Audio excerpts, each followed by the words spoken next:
Okay, what had happened was that didn't work out. Didn't go too well.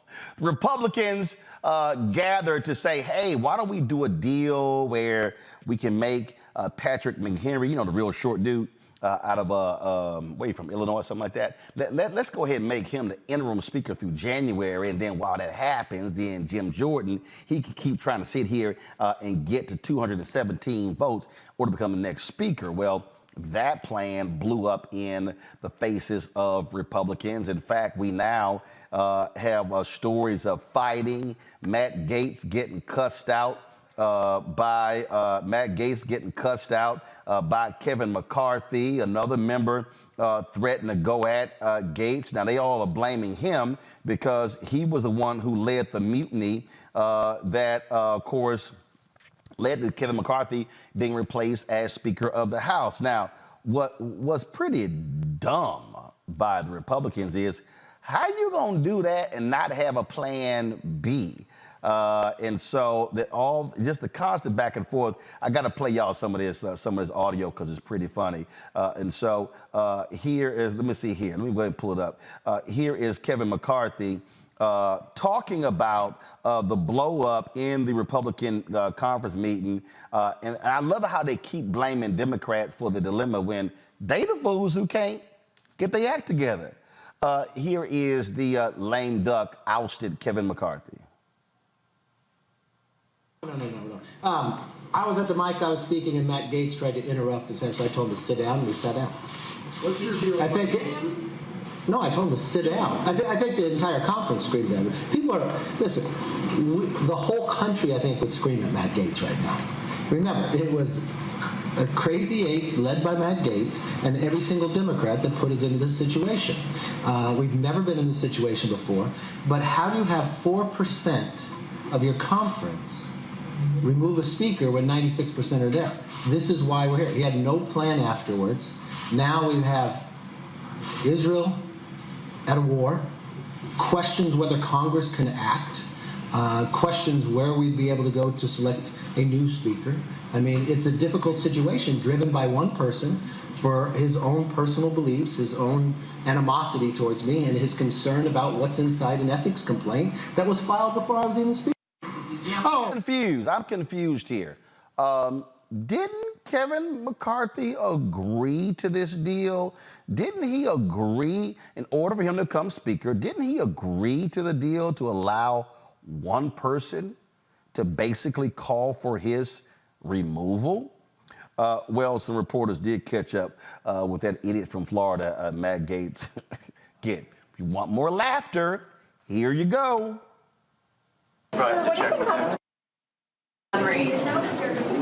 I think that I'm against Speaker Light. I'm against Bud Light. I believe it is a constitutional desecration to not elect a Speaker of the House. We need to stay here until we elect a Speaker. And if someone can't get the votes, we need to go on to the next person. But twisting and torturing the Constitution to empower a temporary speaker is having a Speaker Light that is not constitutionally contemplated, is deeply infirm, and I will do everything possible to stop it. That boy looking like Eddie Munster as every day goes by. All right, joining us right now, Congressman Jasmine Crockett. Glad to have you on the show. I keep seeing your tweets about, here we go again. And I love how McCarthy keeps trying to invoke the Democrats. You know, they're got together with 4% of our caucus. Dude, you can't keep your own people in line. Don't try to blame anybody else. Yeah, I mean, you've summed it up, Roland. I don't even know what you need me for. You know what's happening. You know it's a clown show. The entire country knows it's a clown show. And this is a problem of mathematics. They obviously are not good at it. We may need to do a simple addition and subtraction test for you to qualify to actually be in Congress.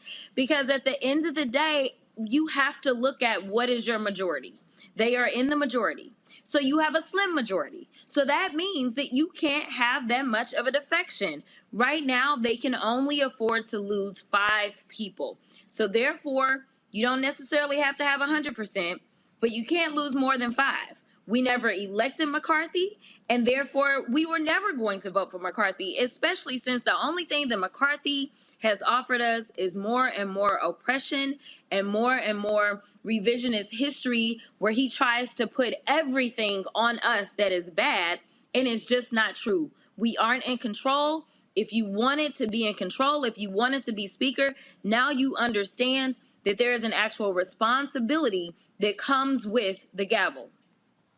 I mean, as each day goes by, it's laughable. And again, this new talking point is the Dems. If they had just gotten in line, but here's the other thing: everything that Dems have asked for, McCarthy refuses. He doesn't, and so the deal is, why am I going to vote for somebody who doesn't even care about me? No, not to mention he's not someone that actually honors his word.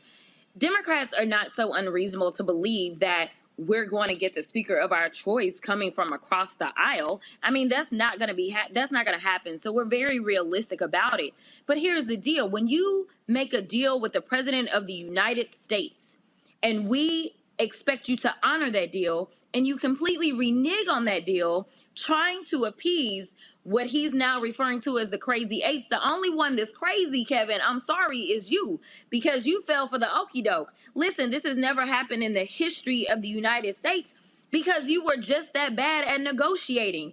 Nancy Pelosi had the exact same margins and didn't have this problem. Nancy didn't box herself in. And the idea that you want to pretend as if Nancy was in this set of circumstances that the Republicans would come and save her, give me a daggone break. So don't look at us. I know that the Democrats are always the adults in the room, but my deal is this. If you were elected as a Republican, then your constituents need to know what it is that they got. And as far as I'm concerned, they didn't get very much, especially when you start talking about Jim Jordan. But that's on them. And good luck in your next elections. There are some who are saying that, look, Democrats should compromise. We've got the people's business. I disagree. I don't think there should be any compromise. I think you should sit back, let Hakeem Jeffries keep getting 212 votes, and let these idiots keep looking stupid. No, I mean, here's the deal. People keep saying, well, we've got to get back to governing. My answer to that is that we've not been governing. Yes, we had a speaker, and yes, there were things that were going on, but we weren't governing. If we were governing, we wouldn't be talking about a shutdown. I need people to understand that they had 9 months, almost a total of 10 months, to pull together our appropriations bills, and they did not get it done. So we wouldn't be talking about shutdown if we were actually governing. They haven't done anything. All they've done is sat there and pass stupid bills that have no chance of ever seeing the light of day because they want to attack diversity, equity, and inclusion. They want to go after the LGBTQIA community. They want to make sure that women don't have access to reproductive rights. They claim that they didn't support Roe v. Wade because they wanted it to be up to the states. And now every daggone bill that we get, they want to make sure they put some clause in there, essentially trying to backdoor their way to a national abortion ban. How about you focus on the basics? Because clearly you are not going to be able to accomplish these complex tasks. If you can't figure out how to participate in the popularity contest amongst your Republicans, and also Republicans, I need y'all to pay attention to this. If the Republican caucus can't find one person that they like, why are y'all electing these people? Clearly, these are unlikable people. Their own people don't like them. So let's do the smart thing. Let's stop falling for the okie doke and acting like all hell is going to break loose if a Democrat is in office, because every time something breaks, you want the Democrats to fix it. So let's just stop breaking stuff and elect the Democrats so that we can get to the people's work and make sure that that's what we're doing in the people's house. I'm going to play one more thing for you to laugh at. And so here is former Republican Utah Congressman Jason Chaffetz on Fox News, and boy, this just just tickle me to pieces. Listen to this exchange.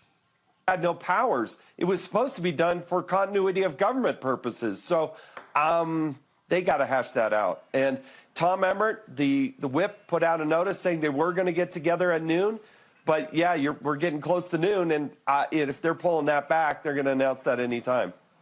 Well, let me ask you this question just before we go, just a real quick answer. If the script were flipped that it was Democrats who were in control of Congress, if Hakeem Jeffries was put up for a vote for Speaker, how long do you think it would take to get to 218?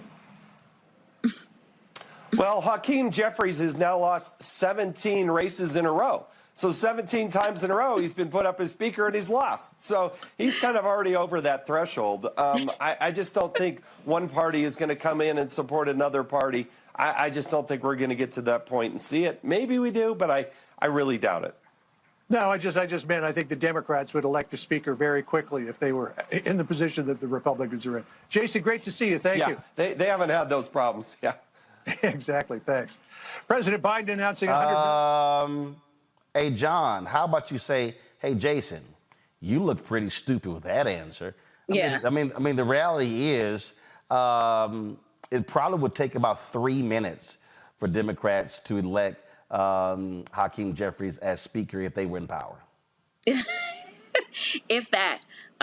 When we had to caucus to determine who we were going to nominate, it took us a total of 7 minutes. The 7 minutes was the nominating speech, the acceptance speech, and the vote. 7 minutes, and we were done. The Democrats were done. We are now, I don't even know on what day, and the Republicans still can't figure it out. And mind you, again, they don't have to get 100%.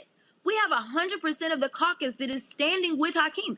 They can't get less than 100%. That tells you how bad the Republican Party is right now. And as far as I'm concerned, what they need to do is they need to stand up to MAGA. They need to tell MAGA, go ahead and form your own coalition because you don't see the world the way that we see the world. And, you know, I'm going to tell you, it's interesting because I've been doing my daily updates on my tweets. And so I decided that my daily update today, I was going to call Representative Kim Buck, Nuck If You Buck, Representative Kim Buck. Because, listen, he said, I'm not changing my mind. I don't care what type of threats you send my way. Bring it on. He was like, I am not voting for Jim Jordan.